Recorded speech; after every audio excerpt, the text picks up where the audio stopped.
Hello दोस्तों, आप सबका स्वागत है आपके अपने YouTube channel all in one education centre में। दोस्तों, आज लॉकडाउन क्लास का सेकेंड क्लास है जिसमें हम सब्जेक्ट शिक्षण अधिगम के सिद्धांत यानी प्रिंसिपल ऑफ टीचिंग लर्निंग के बारे में बात करेंगे, जिसका टॉपिक पहला है शिक्षण का अर्थ एवं उद्देश्य। दोस्तों, शिक्षण के अर्थ के बारे में जानेंगे। शिक्षण कार्यों के विषय में ज्ञान प्राप्त करने से पूर्व शिक्षण का अर्थ समझना अधिक युक्तिपूर्ण होगा। शिक्षण अंग्रेजी शब्द के टीचिंग का हिंदी पर्यायवाची है। शिक्षण एक सामाजिक प्रक्रिया है, अतः इस पर प्रत्येक देश की शासन प्रणाली, सामाजिक दर्शन, सामाजिक परिस्थितियों तथा मूल्यों आदि का प्रभाव पड़ता है। जिस देश में जैसी शासन प्रणाली या सामाजिक तथा दार्शनिक परिस्थितियां होंगी, वैसी ही वहाँ की शिक्षण प्रक्रिया होगी या शिक्षण गतिविधियाँ होंगी। विभिन्न दर्शनों, संस्कृतियों एवं देश के सामाजिक स्वरूप के आधार पर शिक्षण के अर्थ तीन भागों में वर्गीकृत किए गए हैं। कौन कौन से? एक तंत्र में शिक्षण का अर्थ, लोकतंत्र में शिक्षण का अर्थ और हस्तक्षेप रहित शासन में शिक्षण का अर्थ। इन तीनों अलग अलग शिक्षण के अर्थ के बारे में हम जानेंगे। पहला देखते हैं, एक तंत्र में शिक्षण का अर्थ क्या होता है। एक तंत्र शासन में तानाशाही की इच्छा प्रमुख होती है।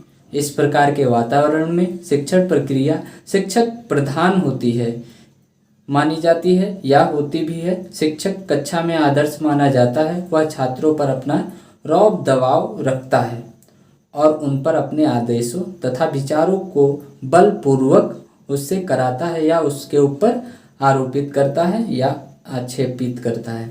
इस शिक्षण प्रक्रिया में छात्र शांतिपूर्वक शिक्षक को सुनने के लिए बाध्य होता है, यानी छात्र जो होता है वो मजबूर होता है किसी भी चीज़ की, किसी भी गतिविधि में उसका शिक्षक का साथ देने के लिए। अब अगली बारी आती है आपकी, दूसरा है लोकतंत्र में शिक्षण का अर्थ।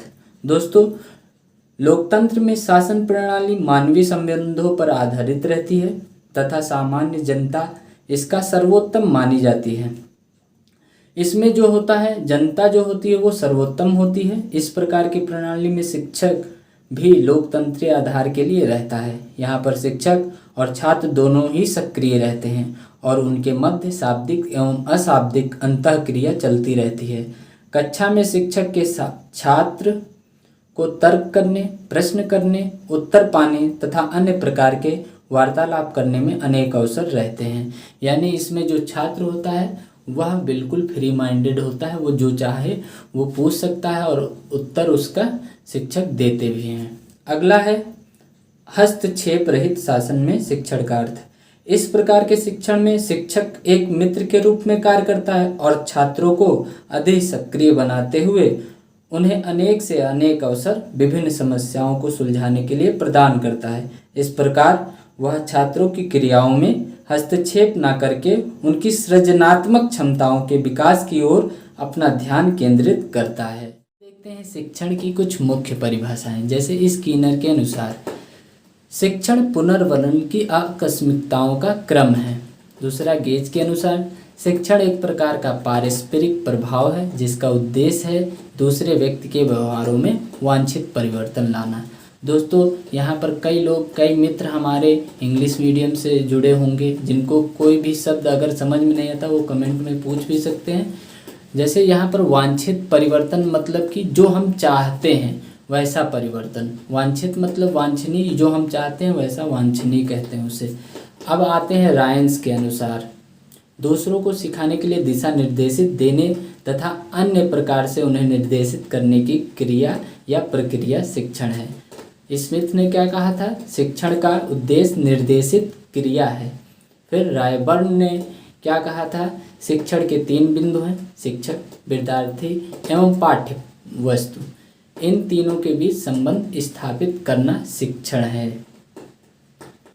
दोस्तों, जिनको भी स्क्रीनशॉट इसका लेना हो वो ले सकता है ताकि आपके भविष्य में इसका। अगला बिंदु है शिक्षण से क्या तात्पर्य है। दोस्तों, ये भी क्वेश्चन पूछा जा सकता है, इसलिए आइए इसको जानते हैं। दोस्तों, किसी भी राष्ट्र के चतुर्दिग विकास में शिक्षा की मुख्य भूमिका होती है। शिक्षक के द्वारा सुयोग्य नागरिकों का निर्माण कर एक आदर्श समाज की स्थापना की जा सकती है और की भी जाती है। शिक्षण मूलतः आदान प्रदान की क्रिया है। बालक की दृष्टि से ज्ञान प्राप्ति तथा शिक्षक की दृष्टि से ज्ञान प्रदान करना उसका मूल यंत्र है या मूल मंत्र भी है। शिक्षक शिक्षार्थी के समुचित विकास के लिए शिक्षण करता है। बालक अकेले ही ज्ञान प्राप्त नहीं कर सकता है, इसलिए शिक्षक विद्यालय में उपलब्ध विभिन्न साधनों की सहायता से विभिन्न युक्तियों द्वारा बालक के व्यवहार में अपेक्षित परिवर्तन करने के लिए शिक्षण करता है। यह इसका तात्पर्य हुआ। अगला बिंदु है अच्छे शिक्षण की विशेषताएं। दोस्तों एक प्रश्न आया था 2016 में, जो है शिक्षण की कोई 2 विशेषताएं बताइए। दोस्तों शिक्षण की कई विशेषताएं हैं, लेकिन हम कुछ मूल बिंदुओं पर बात करेंगे जो मेन है। जैसे इसमें आपको ज़्यादा डिटेल में लिखने की ज़रूरत नहीं है। अगर अति लघुत्तरी आता है तो आप केवल इसके नाम ही लिख दीजिए, इसको व्याख्या ना कीजिए। अगर ये 2 नंबर में आता है, लघुत्तरी आता है, तब आप 2-4 लाइनें लिख सकते हैं इसमें। जैसे कि प्रश्न होगा वैसे आप काम करिएगा। आइए जानते हैं। शिक्षण सुनियोजित होना चाहिए। यानी सुनियोजित का मतलब है कि जो शिक्षण कक्षा में जा रहा है, जो भी टॉपिक पढ़ाना है उसके बारे में उसको पहले से ही सचेत होना चाहिए। उसके बारे में एक बार उसको भी पढ़ लेना चाहिए और देख लेना चाहिए क्या क्या है चैप्टर में, और उसको अच्छे से समझा देना चाहिए। शिक्षक की सफलता एवं असफलता उसकी योजना पर निर्भर करता है। जिन शिक्षकों की योजना शिक्षण से पूर्व तैयार होती है उनका शिक्षण भी सफल होता है, लेकिन योजना में लचीलापन होना चाहिए जिससे कक्षा में परिस्थितियों वश परिवर्तन किया जा सके। अच्छा दोस्तों अगला बिंदु है शिक्षण दया एवं सहानुभूतिपूर्ण होना चाहिए। तो इसका क्या आशय है? सफल शिक्षक के लिए यह परम आवश्यक होता है कि वह दया एवं सहानुभूतिपूर्ण व्यवहार छात्रों के साथ करे, क्योंकि छात्रों को जो मूल समस्याएं हैं उसकी जानकारी प्राप्त हो सके तथा अध्यापकों के द्वारा इन समस्याओं को जानने के बाद दूर किया जा सके। अगला बिंदु है आपका शिक्षण सुझावात्मक होना चाहिए। शिक्षण सुझावात्मक होना चाहिए मतलब है इसका अच्छा शिक्षण सुझावात्मक होना चाहिए। इससे बालकों को आदेश प्रदान ना करके सुझाव प्रदान किया जाता है। अच्छा शिक्षण वह है जिसमें कलम स्वयं पर किसी का तनिक भी दबाव ना महसूस करने दे। अतः शिक्षक ऐसा हो जिसे जो सुझावात्मक तरीकों का प्रयोग करना चाहिए, जिसके द्वारा वह अपना सुझाव दे सके और वह बालक उसे अच्छे से प्राप्त कर सके। अगला है पॉइंट अच्छा शिक्षक प्रेरणादायक होना चाहिए। दोस्तों हर कोई चाहता है कि हमें जो शिक्षा प्राप्त हो मेरे शिक्षक के द्वारा वो प्रेरणा स्रोत हो, जो भी ज्ञान वो मिले वो प्रेरणा स्रोत हो जिससे आगे हम बढ़ सके। अगला बिंदु है शिक्षण प्रेरणादायक होना चाहिए। अच्छा शिक्षण वह कहलाता है जिसमें शिक्षक के द्वारा ऐसा वातावरण तैयार किया जाता है जिसमें बालक स्वयं क्रिया करने को तत्पर हो और उसमें कुछ सीखता है, और शिक्षक को चाहिए कि वह बालक को अधिक से अधिक प्रेरित करे और उसको आगे बढ़ने के लिए प्रोत्साहित करे, जिसके द्वारा वह अपने भविष्य को सुधार सके। दोस्तों अगला बिंदु कौन सा है? अच्छा शिक्षण प्रजातांत्रिक होना चाहिए। दोस्तों शिक्षा प्रजातांत्रिक इसलिए होना चाहिए जिसके लिए बालक अच्छा सीख सके।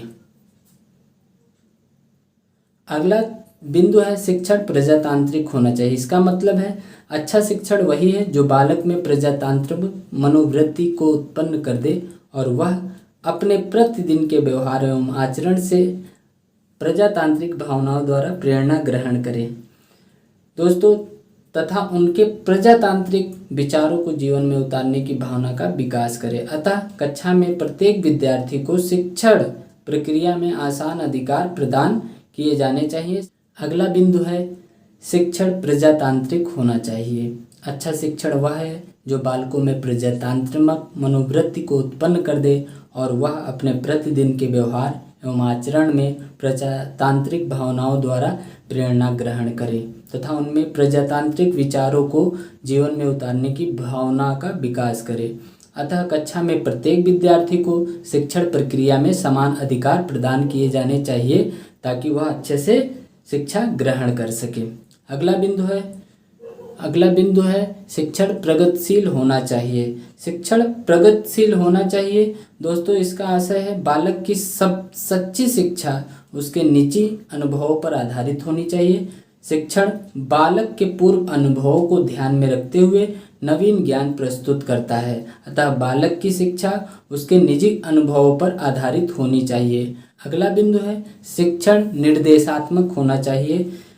दोस्तों, अच्छे शिक्षण में बालक को आदेश न देकर निर्देश दिया जाता है। कक्षा का वातावरण निर्देशात्मक होना चाहिए। कक्षा में शिक्षक को ऐसी स्थिति उत्पन्न करनी चाहिए जिसमें कार्य करके बालक को अनेक ज्ञान ग्रहण हो सके। अगला बिंदु है शिक्षण निर्देशात्मक एवं उपचारात्मक होना चाहिए।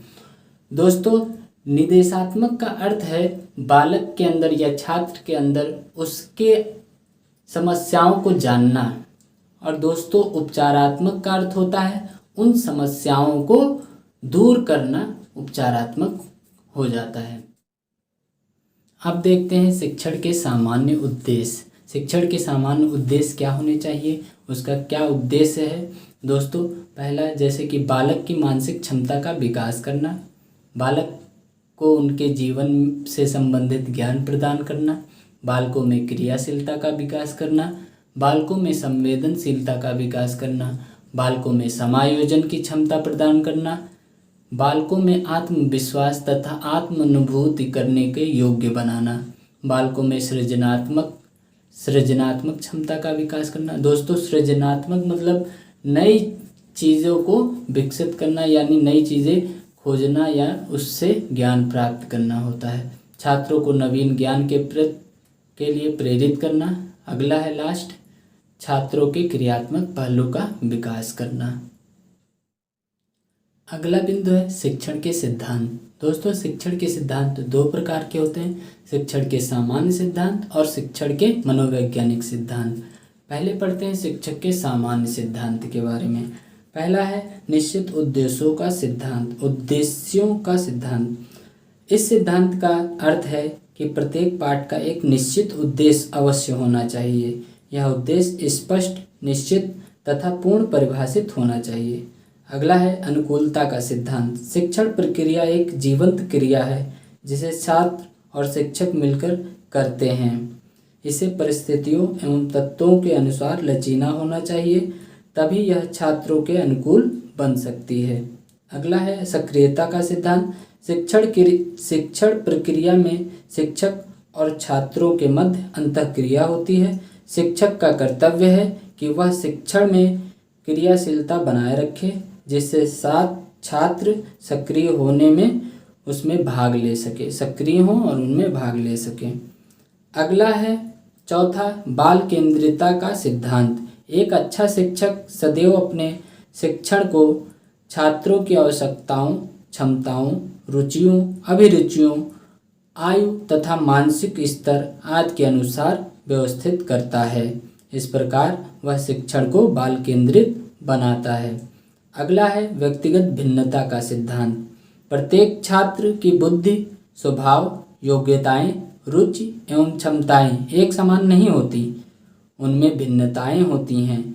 एक अच्छा शिक्षक अपने शिक्षण प्रभावशाली बनाने के लिए छात्रों की व्यक्तिगत भिन्नताओं को दृष्टिगत रखते हुए ही शिक्षण व्यवस्था करता है। जैसा व्यक्ति या छात्र का मानसिक स्तर होता है उसके अनुसार वह पढ़ाता है। अगला है नियोजन का सिद्धांत। शिक्षा के पूर्व जो कुछ शिक्षक को पढ़ना है उसकी विस्तृत योजना बनानी चाहिए, यानी जो शिक्षण कार्य करने जा रहा है उसके लिए पहले से ही वो योजना बना लेनी चाहिए। नियोजन का सिद्धांत इसे ही कहते हैं। अगला है चयन का सिद्धांत। शिक्षक के उद्देश्यों के अनुसार पाठ्य वस्तु का चयन करना चाहिए। यह सिद्धांत हमें निर्देश देता है कि शिक्षण हेतु केवल उन तथ्यों, विषय वस्तु का चयन किया जाना चाहिए जिनका पढ़ना उद्देश्यों के अनुसार अभीष्ट है। अगला है आपका चयन का सिद्धांत। ये तो हो चुका है चयन का सिद्धांत। क्रियाओं का सिद्धांत, अगला है क्रियाओं का सिद्धांत। फ्रोवेल के अनुसार कार्य करके सीखना अधिगम को सर्वोत्तम विधि है। अधिगम की सर्वोत्तम, अधिगम मतलब सीखना, सर्वोत्तम विधि है। छात्र यदि अपने हाथों और हृदय के साथ मिलकर कार्य करता है, शिक्षक उन्हें यथोचित निर्देशन प्रदान करते हैं। तो छात्र स्वयं कार्य करके प्रभावशाली विधि से जल्दी और स्थायी ज्ञान प्राप्त करने में समर्थ होते हैं। जैसे कि प्रोजेक्ट विधि, डाल्टन योजना, खोज विधि आदि विधियां क्रियात्मक शिक्षण विधियां हैं जिसमें छात्र स्वयं कार्य करके सीखते हैं।